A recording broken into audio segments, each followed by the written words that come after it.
First playoff rankings, they were released on Tuesday. One-loss Clemson ranked higher than unbeaten Ohio State. Number 7 Cincinnati. So much more on the Bearcats later today. They are the highest-ranked non-Power 5 school in the playoff era. 2-loss Georgia inside the top 10. Undefeated BYU buried at number 14. It is the highest buried at 14. No love, man. This is the highest that Notre Dame has ever been in the CFP rankings. So let's talk about Notre Dame. Let's talk about Clemson, the two ACC sides currently, Brady, holding playoff tickets. Yeah, the Notre Dame win over UNC, I think, made the job of the college football playoff committee even more difficult, because now you look at that ACC championship game, which Notre Dame is headed towards, I believe Clemson as well, and it's not just a plan for whoever wins.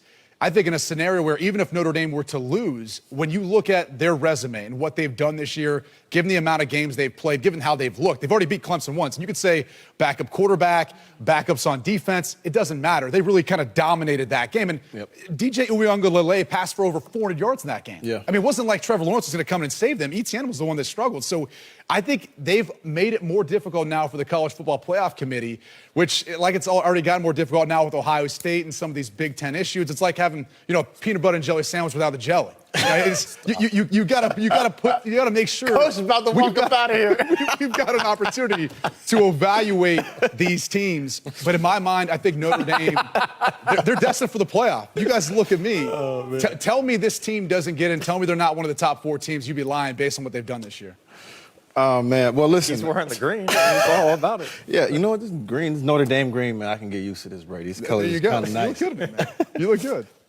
Just like a quarterback to blame a running back. I caught that in there where you blame Travis Etienne for that L. I'm giving Notre Dame's defense credit for that. Okay, they shut down the UNC. You threw some blame to the running backs, too, that's man. Notre Dame's defense. But I do think BYU also got, like you said, they got buried in the rankings. And I kind of viewed BYU and Cincinnati on the same level, same caliber of football teams. Both play great defense. BYU may have the best quarterback in college football, and they're both undefeated. And I just didn't understand how they dropped so far down. I really didn't see that big of a gap between Cincinnati's strength of schedule and BYU's strength of schedule. So that was the one that shocked me a little bit. But yeah, that was it.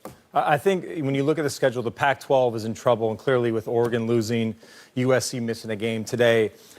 Don't sleep on the Big 12. And I know you guys are going to laugh at me when I say this, but when Oklahoma lost their second game earlier in the season, we wrote them off. And now all of a sudden, Oklahoma's at number 11, which was a really high ranking, and they're playing probably as well as anybody in the country right now. And if you just kind of look at the top 10 and you navigate through this, with Northwestern, Georgia, Miami at 8, 9, and 10, and we assume maybe Ohio State wins out and beats Northwestern, those 3 teams aren't really going anywhere because they're not going to play for a conference championship game. Cincinnati out the next couple of weeks. Then you talk about Notre Dame and Bama both beating Clemson and Florida. There's just a path for the Big 12 to kind of sneak back up and say, hey, maybe we're the first 2-loss team to ever get in the college football playoff, because it is 2020 and there's so much uncertainty. So, look, Oklahoma's playing as well as anybody. Spencer Rattler, that team deserves to be in the conversation if they went out. Yeah, the one thing you look at in the College Football Playoff Committee normally picks between 2 to 3 teams for that 4th spot. Now, Brady, you're looking at the College Football Playoff Committee without interconference games, without the data they normally have. They have to make decisions. It's about 5, 6, 7 teams. How in the world do you keep A&M out of it? They had the best win of the season over Florida. And so I kind of started to fall in that same narrative last year, or last week, that UC, Cincinnati, and BYU, they played in a bad conference. They played bad teams. I watched that game on TV. I went back, and Monday and Tuesday, I sat for hours, and I watched Cincinnati and BYU. I'm telling you and I have a lot of experience pushing the play button. Reggie, they're really good. Yeah. I think they're way ranked. I think Cincinnati should be higher. I think BYU should be much higher. You take their helmets off and put them in. You have the Pac-12, Big 12, and Big 10. They easily could be in those conference championship games. That's how good I think they are. And so the question I have to you guys, you take a look at the playoff committee.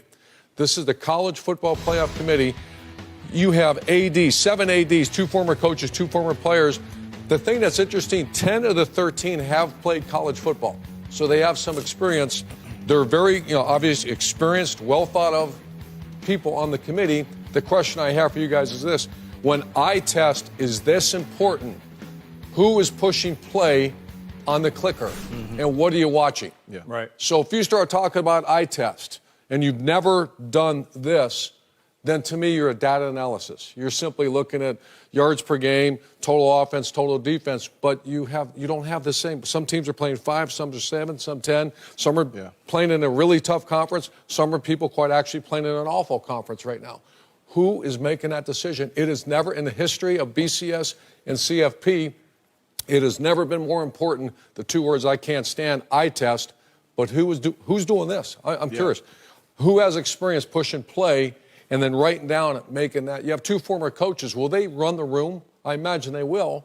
R.C. Slocum and Ken Hatfield, because they have the experience push and play. And I think that's the difficulty of the position that the College Football Playoff Committee is in right now. I mean, we're to a point now where their criteria, they really can't rely on yet. And maybe they can at the end of the season when you start talking about championships won and looking at the schedules and the differences between how many games were played, for example, in the ACC versus the Big Ten, and what does that mean for that Big Ten champion. So unfortunately for this year, there's going to be a lot of unevenness in between every Power 5 conference. But in regards to the committee, I think we talk about playoff expansion all the time. We should expand that committee as well. I think more heads, more brains, more people you're talking about, Coach, who have whether you're talking about players or former coaches, should be more involved to give a consensus, and especially guys who are active now. I mean, back when you were sitting there being a coach, you're watching tape, you're breaking these guys down, you're playing them every single week.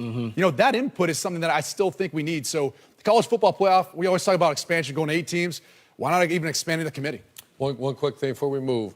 Pushing play, just for the viewer, pushing play means I'm pushing the clicker, watching the videotape. I'm telling you, from 30-plus years, Cincinnati and BYU should be ranked higher. Criteria, again, find the 4 best teams. I'm guessing if Urban was in there, he's not letting go of the clicker. Like everybody else on the committee would be like, out of my cold, dead hand, are you taking the clicker from Urban Meyer? Start your Saturday strong at 10 Eastern with a legendary college football lineup on the Big Noon Kickoff Show. Big Noon Kickoff on Fox.